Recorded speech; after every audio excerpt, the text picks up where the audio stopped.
Светската статистика вели дека 10 до 15% од живородените деца имаат развојни отстапувања или попреченост. Нашата земја не е исклучок од оваа статистика и бројките велат дека повеќе од 17.000 деца потребна им е имаат потенцијална потреба од рана интервенција. Што е рана интервенција и што се опфаќа овој термин ќе ни објасни Љубица Буведимовска, специјален едукатор и рехабилитатор. Јас сум Весна Ивановска-Илиевска од Умно МК, а Бубе ни е гостинка во Умен подкаст. Бубе, здраво, добре дојде. Здраво, добро ве најдов. Рековме ќе се зборуваме за оваа тема, ќе опфатиме повеќе нешта.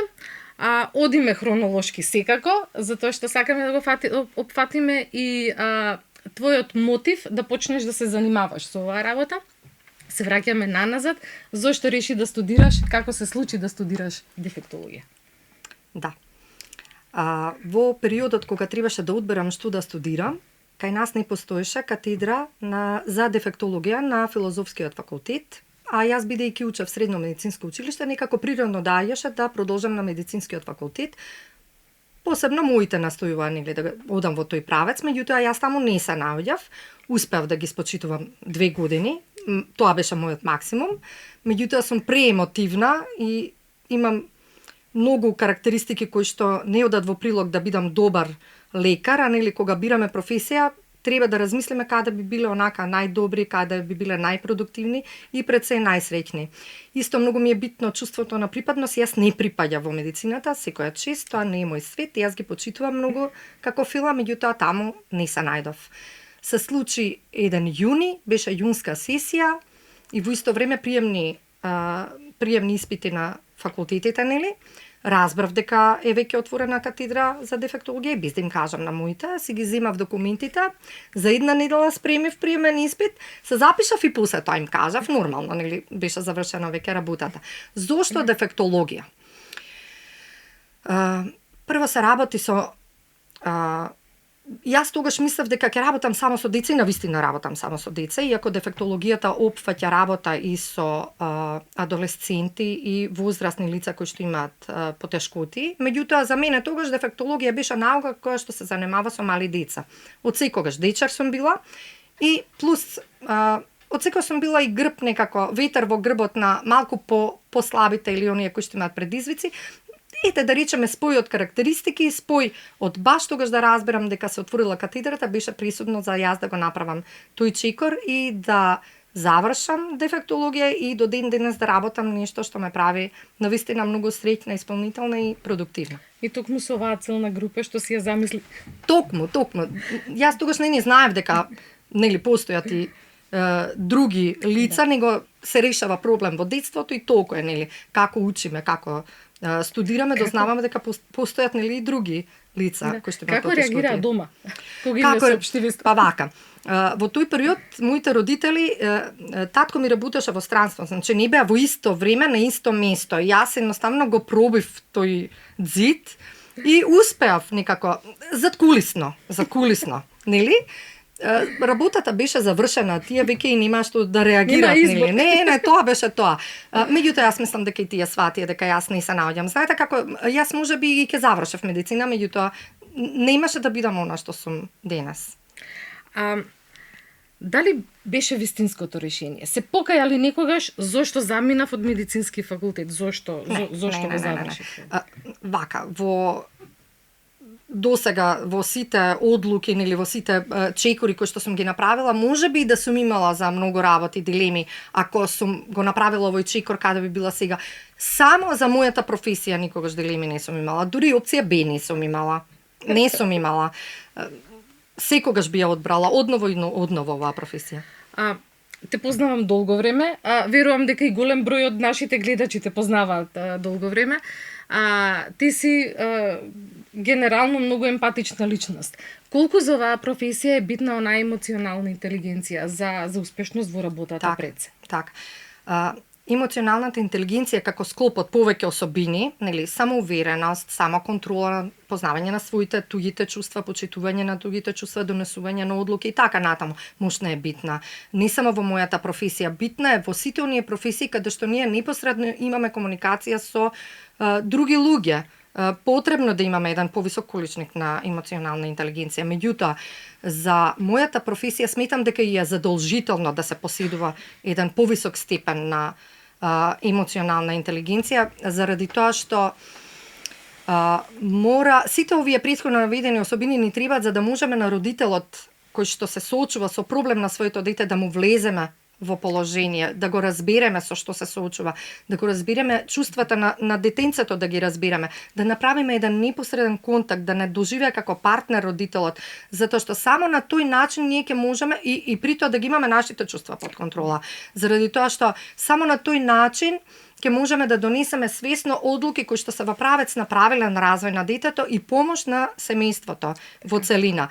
Знаете како никогаш се случува да сме многу добри во одредена област, еве конкретно во мојава професија, да се колегите да се добри стручњаци, врвни, одлични чекори стратегии да применуваат, меѓутоа ако го немаат тој момент на емпатичност, е тука емпатијата малце би ја издвоила над овие особини, ако не се емпатични, го губат родителот како партнер во цел овој процес, затоа што партнерот во вас како терапевт ја полага цела своја надеж.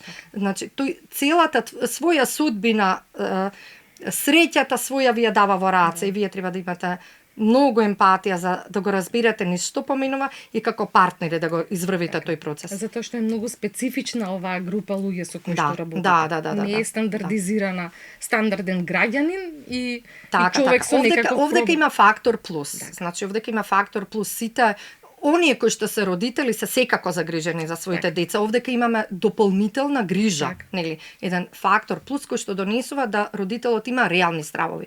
Затоа што тие не се поврзани со стравовите дали моето дете навреме ќе се врати денес, дали петка ќе добие, дали ќе се запише во средно училиште кој што го посакува. Овдека се работи за како моето дете ќе продолжи да функционира во животот, посебно кога ќе ме нема. И тие сето свое богатство што го имаат вас во раце ви го стават. Секако дека мора да бидете емпатични, да посетувате генерално висок степен на емоционална интелигенција за да можете да се носите со овие проблеми. Јасно. Спомнувате на почетокот дека тебе веднаш ти беше јасно со која категорија на луѓе со доцнење во развојот или со попреченост ќе работиш, со најмалата група. Што значи најмалата група која што е афектирана? Од која до која возраст ја дефинираме оваа група? Така, тоа е категорија на дечиња од раѓање од 0 до 6 години или тоа е област на ран детски развој. Јас работам со оваа категорија на дечиња од раѓање од 0 до 6 години.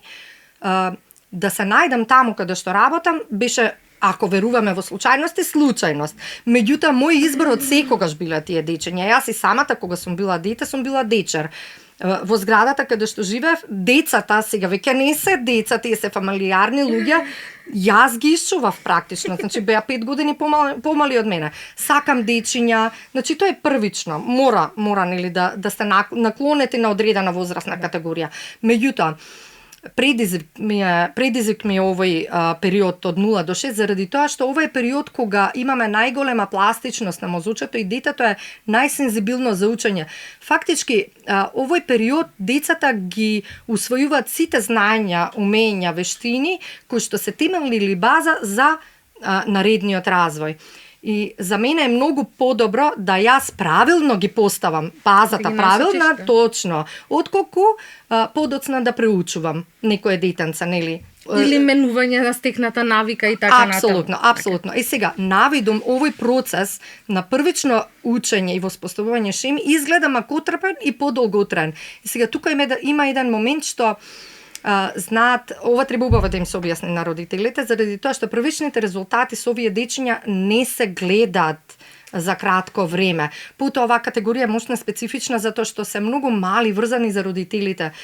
Па имаме еден период на адаптација кога детето плаче, не сака да се одвои од мајката, нели, па неќе да не прифати како терапевти, не соработува, меѓутоа ете и таа е моја умешност да ја овој период го скратам на минимум можно, за да можам нели да го придобиам и детето на моја страна, меѓутоа и како и родителот, затоа што знаете како родителите бараат инстант решенија.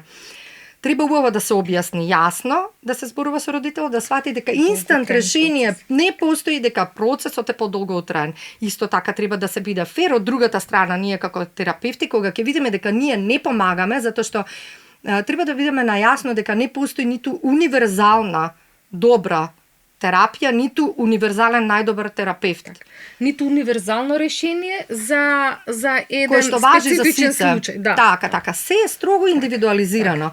И при тоа треба, значи, да се има многу такт и умешност, да се направи и проценка на детето и на семејството и да се, воведат во тој процес на рана интервенција на услуги кои што му ги даваме на детето.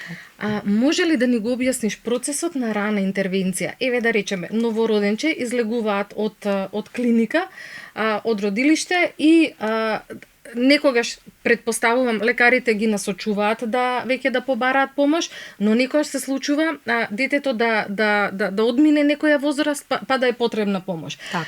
Објасни ни што е рана интервенција и како оди овој цел процес од моментот на детектирање, на уочување до моментот веќе на работа со одредено дете. Така.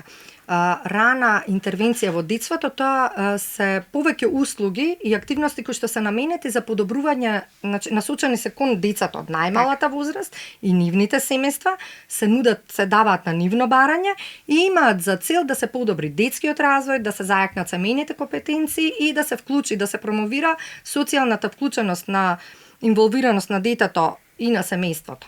Сега, овие услуги од раната интервенција кај нас се даваат се уште, да речеме, фрагментирано, ова што го кажуваш, дека постои некој систем, меѓутоа се уште не постои начин на стасување. Така, не постои се уште унифициран систем. Како се подразбира, како треба да ги добиваат децата услугите од најраната возраст? Треба да ги добиваат овие услуги во рамките прво на нивното природно живеалиште, односно домот пред зграда, на игралиште во градинка. Истовремено родителите треба да стекнуваат знаења како овие секојдневни рутини на нивните деца да ги искористат како би можеле да го развијат нивниот функционален капацитет. За тоа да се случи потребно е тесно да се работуваат здравствениот, образовниот и социјалниот сектор. Меѓутоа, кај нас досега не функционираат работите така, нели?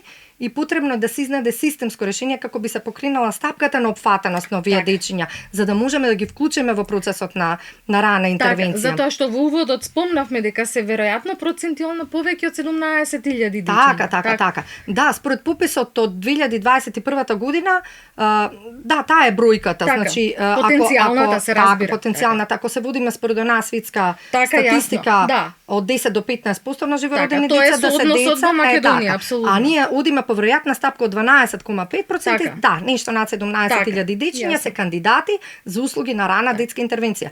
Тие 17.000 дечиња, верувајте дека сите не се во системот влезани.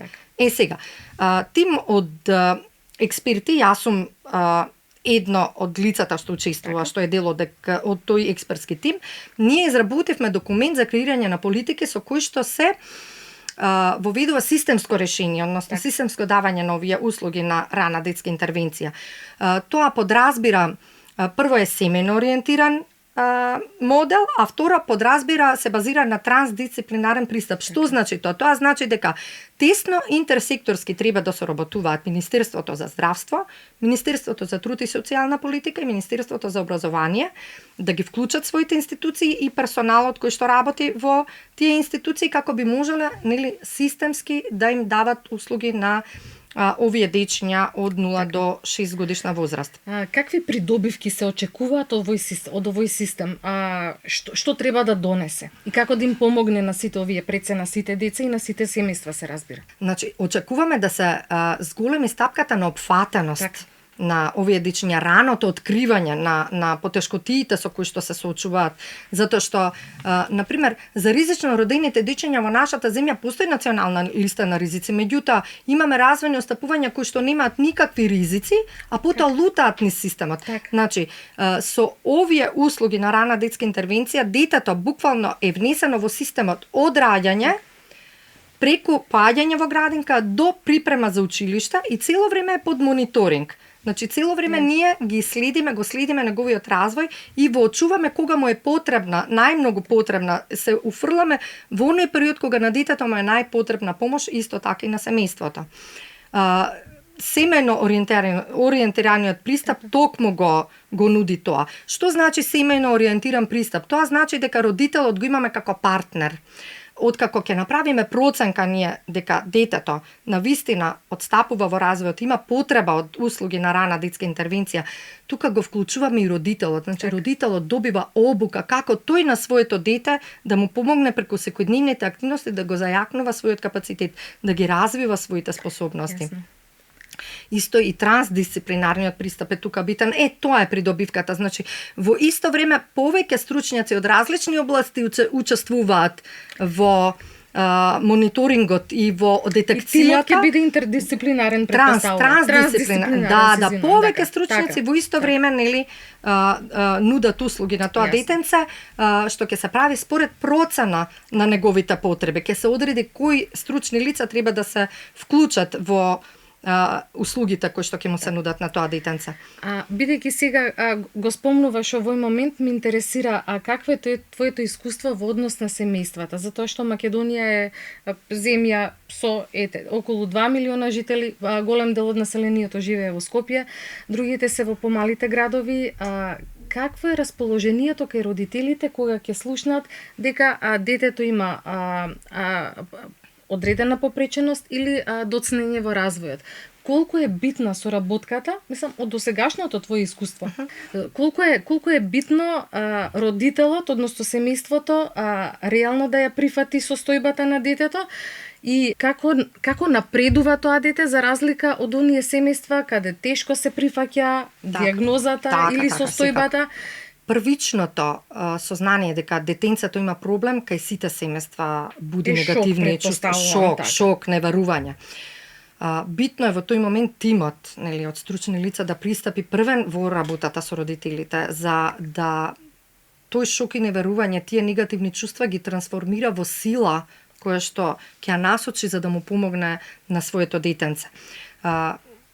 Секакви искуства имам до сега, секако, нели, позитивно е кога родителот ќе успее да собере сила со наша помош, нели со помош на поширокото семејство и ќе го прифати проблемот и ќе може да му понуди, да го носи детето буквално каде што треба, каде што му е советувано да ги добие услугите.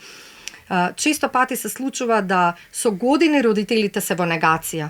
Најголемиот проблем, повеќе проблеми имаат родителите, меѓутоа негацијата на состојбата му прави проблем директно на детето, затоа што детето не може да ги добие услугите, затоа што родителот не признава дека не напредува, не ги добива услугите затоа што родителот не прифаќа дека детето има проблем. Се случува со години да се натегаме со родителот, да речеме, мене ми се има случано да јас упорно советувам дека треба да се започне со третман, а да речеме родителот вели, ама само вие му наоѓате мани на моето дете. Не. Сите други велат дека е во ред. Да. Затоа како стручни лица ние треба да бидеме многу внимателни во кажување, во изборот на зборовите кога ја соопштуваме вистината, меѓутоа мора да ја кажеме вистината, затоа што тоа премолчување само го подкрепува ставот на родителот дека се е во ред. Често пати се случува да, нели, никој не сака да му каже, го избегнуваат кажувањето на вистината и родителот убаво е да прифати дека да, на вистина детето мој нема проблем. Зашто е битно да прифати? Заради тоа што нагласив, раната детска возраст е периодот кога е мозокот најпластичен и тука најмногу можеме да делуваме на детето и да извлечеме максимум од него. Колку подолго се оттегнува тоа започнување со процесот на рехабилитација, децата се помалку функционални, затоа што знаете како, една вештина во развојот си има свој оптимален период кога се развива и од тогаш натаму добива на квалитет. Вие ако го пропуштите тој период, значи се понатаму е со послаб квалитет. Јасно. Кажи ми, од твоето досегашно искуство, процентуално, кои се најчестите, да кажеме, отстапки во развојот кај децата, кои кои се сега, кои какви биле во Порано. минатото, да речеме така. пред 15, 20, 50 години. Така. Ова е поврзано со развојот на медицината, затоа што, например, кога почнав да работам, многу чести беа хромозомските аберации. Значи имавме многу дечиња со Даунов синдром. Многу. И сега има. Не дека нема. Меѓутоа, бројот е помал за разлика од порано. Тоа е благодарение на развојот на медицината и превентивните прегледи кои што се прават за време на бременоста. И ова исто ми паѓа во очи, го имам забележано, значи порано имаше многу деца со оштетување на видот. Меѓутоа, исто развојот на медицината, обуките кои што ги добија нашите лекари од очна клиника, јас еве не памтам последниве години ние да имаме детенце со оштетен вид или пак и кое што има потреба веднаш по раѓањето да се направи интервенција за да му се спасе видот. Значи, тие неколку видови на оштетувања се ги сврстувам, да речеме, повеќе пофреквентни дека биле во минатото. Од друга страна, да речеме, церебралната парализа во континуитет ми се провликува во цел мој работен век. Ова ми е интересно за размислување, ќе го размислувам во наредните дни зашто е тоа така. Што е интересно за овие последни години?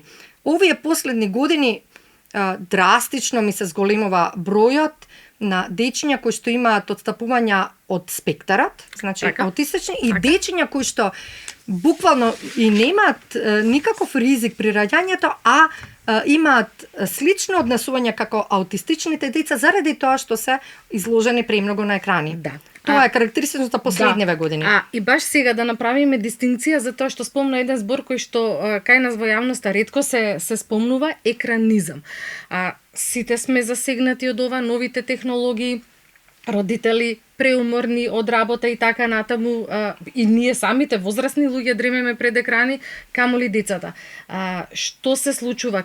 Каде е дистинкцијата? Кажи ми и за аутизам, кажи ми и за екранизам. Затоа што сме веќе во фаза кога дете со уредно раѓање и развој веќе добиваат поинаква, и да не речеме диагноза, но однесување се измената. Разликата, прво главната разлика помеѓу аутизмот и екранизмот е тоа што децата со аутизам како такви се раѓаат. Така. Значи таа е состојба од раѓање и со ништо не сме допринеле, нели, од надвор да детето биде такво. Кај екранизмот сме родиле детенце без никаков проблем, сме го изложиле интензивно на екран од бебиња, верувајте ми, од бебиња. Првите години ги поминало со сати пред екран и тоа опонаша аутизам. Значи, тоа се однесува како дете со аутизам, а по своја природа се родило здраво, нели, без никаков проблем. Велите родители изморени и сите тие работи. Значи, многу лош соговорник сте одбрале за, нели, по ова прашање, ни оправдување, ни објаснување. Луѓе, детето сте го родиле, него треба да му се посветите. Имам тука прашања, па јас имам ли право да одам на фризер, имаш кој ти брани? Значи, додека е мајката на фризер, не мора детето да е на телефон. Нели? Знаете што се случува? Ова ми беше врв што го има видено во мојата кариера. На транспортер бебешки имаше гаджет, не знам, уред, не гаджет, него закачено за телефонот да можат да го стават. Значи, не ке ни да се мачи. Додека лежи да гледа. Значи, мама не ке ни да се мачи да држи телефон, него, еве, телефонот е горе закачен.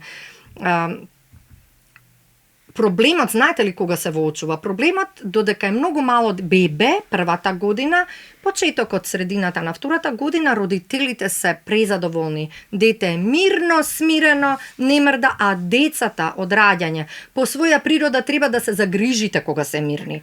Тие не треба да бидат мирни. Треба да се палави, треба да трчат. На моите пациенти им велам, мама, тато и дете не се фамилиарен портрет. Треба да си ги искинете патиките од трчање. Треба кичма да ве боли, коса да ви обеле и така натаму, нели? Многу е полесно да се земе телефонот и кај возрастниот и кај детето. Ама што се случува? Доаѓаат тогаш кога ќе направат споредба меѓу однесувањето на своето детенце и другарчето негово, комшичето кој што екранот не му поделувал, нели? И сваќаат дека има некаков проблем. Ако дојдат до пред втората година, некако и успеваме да го решаваме проблемот. Меѓутоа, верувајте, доаѓаат после втора, трета, четврта година кога многу се мачиме да го решиме проблемот и се мачиме да извлечеме некаква функционалност од дете кој што воопшто не имало проблем да функционира подпросечно. И мене тоа најмногу, да речеме, ми ги боде очите, ме нервира. Како продолжуваат да се развиваат овие деца? Доколку навреме е воочено и веднаш се започне со услуги и интервенции, детето веднаш се враќа во колосек. Имам ситуации такви каде што за 2-3 месеци го имам извадено од екранизам. Меѓутоа, кога детето е сосема исклучено, верувајте, тоа веќе нели спомнав пред малку, секоја функција во развојот, секоја вештина има свој оптимален период кога се јавува и од тогаш натаму се развива. Па во првите 2 години се јавува говорот со гугање, со препорање. Вие кој ќе го седнете тоа дете пред телевизор, екранот има еднонасочна комуникација, говорот се развива во двонасочна комуникација. Па вие кој сте го оставиле тоа дете година дена, кога требало да се појави говорот како вештина, многу години рехабилитација понатаму требаат за да се добие просечно функционирање. Нели колку порано се прекине со ставањето пред екрани, се исклучат екраните, ефектот од рехабилитацијата е поголем. Има ли да речеме случаи со континуирани трајни оштетувања? Да, секако, да. Кога нели поминала и 5-та и 6-та година не се преземало ништо. Имаме случаи кога од бебиња сум ги гледала и сум советувала нели да не ги лепат телефоните и сега тие дечиња за жал се корисници на услугите личен образован асистент во училиште. Зошто? Детето е родено без никаков ризик фактор. Детето имало уреден развој, било поставено пред екрани и сега детето оди во училиште со асистент. Зошто? Колку се бројни бубе овие случаи? Не ти барам бројка, проценти, ово, она, дали се многу масовни? Да, многу пофреквентни. Од короната навамо, од периодот на корона навамо и секогаш оправдувањето беше корона. Беше корона за сите. Значи, затоа велам, единствена диагноза, значи, јас се носам со сите диагнози, со сите потешкоти и сум апсолутно емпатично и се, освен за екранизмот, заради тоа што за екранизмот директно е родителот виновен. Тука родителот е кривец број 1. Не се учи убаво кога зборувам, родителите не се чувствуваат убаво, пак ќе речам, треба да се избере со кои зборови ќе се каже вистината, ама треба да се каже, вистината е таа. Кажи ми, спомнавме аутизам, имаш ти свој став, иако не работиш многу со оваа категорија деца. Кажи ми, не можеме да го избегнеме прашањето, аутизмот и вакцинацијата. Тоа предизвика многу, те прашувам затоа што имаше тоа многу драматични ефекти во нашето општество, престанување на вакцинација и така натаму. Сега гледаме секакви последици од тоа, нели денес ги живееме. Враќање на стари искорените болести. Враќање назад и така натаму. Кој е твојот став за ова прашање? Вака, ова ќе биде мој личен став, затоа што јас не сум имунолог, нели, не сум лекар. Се разбравме на почеток дека со медицината скарана сум. Значи, ова ќе го кажам само како мој личен став. До сега не сум никаде прочитала стручен труд во кој што се прави корелација помеѓу вакцина и аутизам.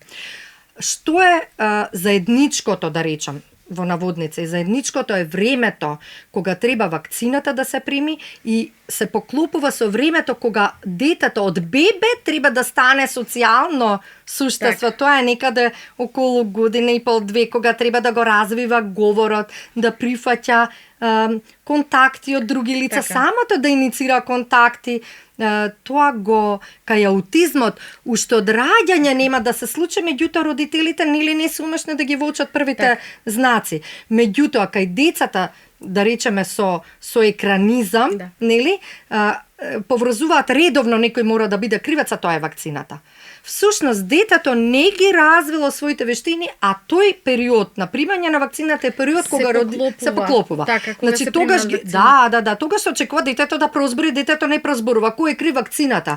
Не е крива вакцината. Верувајте ми. Значи, еве, ако навистина постојат докази, јас непобитно би ги прифатила, јас немам ништо нели за или против вакцинација. Во прилог на ова што ме прашувате, ќе ви кажам само моите деца се уредно вакцинирани по календар. Мислам дека тоа најмногу зборува за мојот став за вакцините. Јасно. едно прашање кое што верувам многумина размислуваат за ова во однос на лица со попреченост или со доцнење во развојот. Во однос, иако не е твојата група на која што се фокусирана, со која што работиш, но сепак дел од овие луѓе растат, стануваат возрастни лица. Се случуваат комуницирациите меѓу себе, се случуваат љубови, проработуваат емоции и така натаму. Што вели етиката, мислам, што сметаш ти, до каде е етиката, значи помеѓу лица со стандарден развој или со попреченост или две лица со подпреченост да формираат некаква заедница, да основаат семејство и така натаму. Каков е твојот став за ова? За ова прашање. Првен да разграничиме, значи лица со попреченост. Имаме различни видови на попречености. Значи, многу е комплексно. Ако станува збор да речеме за телесна инвалидност или сензорно оштетување, каде што лицата интелектуално немаат никакви предизвици, значи имаат се со полн капацитет, полн капацитет. Тогаш мислам не станува збор ние тука да дискутираме дали тие треба да формираат семејство или не. Мислам дека повеќе прашањето се однесува кај оние со интелектуални предизвици. Да. Од старт кажувам, јас секогаш гласам за љубов. По природа сум таква. Меѓутоа, за формирање на семејство кај овие лица, помеѓу вакви лица, дали сум за или против или што вели етиката? Видете, за да формираме семејство, да имаме потомство и да се грижиме за истото, потребно е да донесуваме многу одлуки, нели, да размислуваме здраворазумски, да повлекуваме, да правиме чекори, да се грижиме, нели, за себе, за другиот. Лицата кои што имаат интелектуална засегнатост, сите овие карактеристики им се на пониско ниво. Што очекуваме, како би го направиле тоа? Значи, овдека бара вклучување, доколку би се случило и од поширокото семејство, и од кај едниот, и од кај другиот партнер, меѓутоа, потребна е помош од заедницата. Мислам дека ние сме премногу сиромашна земја за да имаме и таква служба која што би ги помагала овие семејства.